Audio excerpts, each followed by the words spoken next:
आज का जो टॉपिक है हमारा वो जल की जो विशेषता है, स्पेशल जो उसकी प्रॉपर्टी है उसके बारे में है। एक क्वेश्चन पूछा जाता है कि जल का जो घनत्व होता है वो मैक्सिमम किस पर होता है, और उससे जो रिलेटेड जो क्वेश्चन बनते हैं उसको आज हम डिस्कस करेंगे। सबसे पहले देख लीजिएगा, एक ग्राफ हम बना रहे हैं यहाँ पे। देखिए ये जो ग्राफ है आप यहाँ पे देख पा रहे होंगे, ये वाला ग्राफ आप देख रहे होंगे इस तरह से।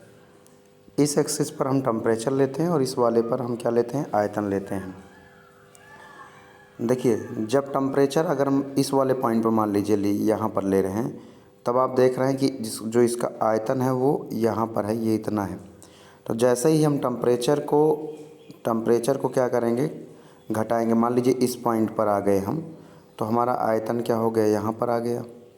यानी टेम्परेचर अगर हम घटा रहे हैं तो आयतन भी हमारा जो है कम हो रहा है। लेकिन एक पॉइंट जो ये 4 डिग्री है, 4 डिग्री पर क्या होता है कि जब जैसे ही 4 डिग्री पर आता है, 4 डिग्री से जैसे हम नीचे की ओर बढ़ेंगे, यानी 4 डिग्री से टेम्परेचर को जब हम कम करते हैं तो हमारा जो आयतन है ये धीरे धीरे क्या होगा, बढ़ने लगेगा।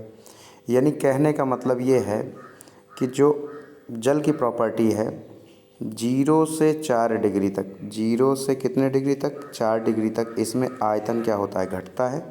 और 4 डिग्री के बाद जो है आयतन क्या होता है, बढ़ता है।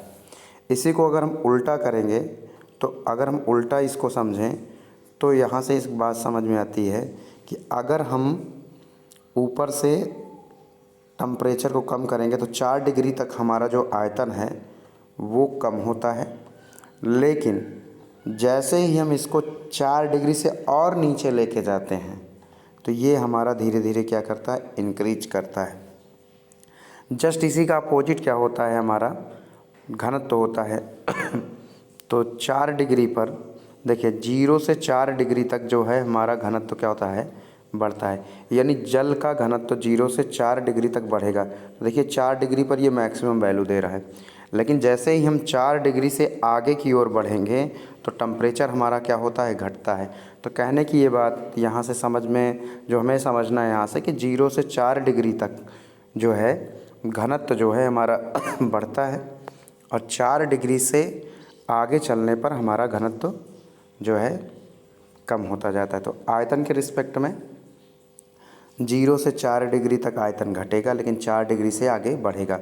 अगर उल्टा करेंगे तो 4 डिग्री तक जब हम उसको ठंडा कर रहे हैं, जैसे मान लीजिए यहाँ से क्वेश्चन दिया ठंडा का कॉन्सेप्ट, जब गर्म करने का कॉन्सेप्ट आता है तो 0 से अगर हम 4 डिग्री तक गर्म करेंगे, 0 से 4 डिग्री तक गर्म करेंगे, तो 0 से 4 डिग्री तक गर्म करने पर आयतन हमारा घटता है। लेकिन 4 डिग्री के आगे जो है हमारा आयतन बढ़ता है।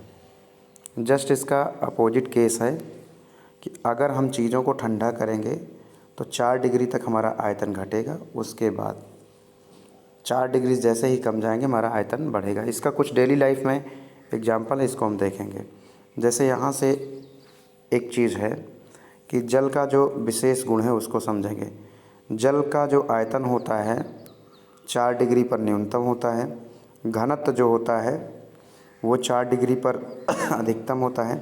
बर्फ़ का आयतन जो होता है वो जल से ज़्यादा होता है, और बर्फ़ का जो घनत्व होता है वो जल से कम होता है। इसी के कारण बर्फ़ जो है तैरती रहती है। अब एक क्वेश्चन जो बहुत पूछा जाता है कि अक्सर देखते होंगे कि 4 डिग्री पर जहाँ पर ठंडा प्रदेश होता है वहाँ झीलों पर पानी जम जाता है, और नीचे जो है जो पानी होता है उसमें मछलियाँ जो हैं वो तैरती रहती हैं, जो जीव जंतु हैं वो सुरक्षित रहते हैं। तो इसका कारण क्या है?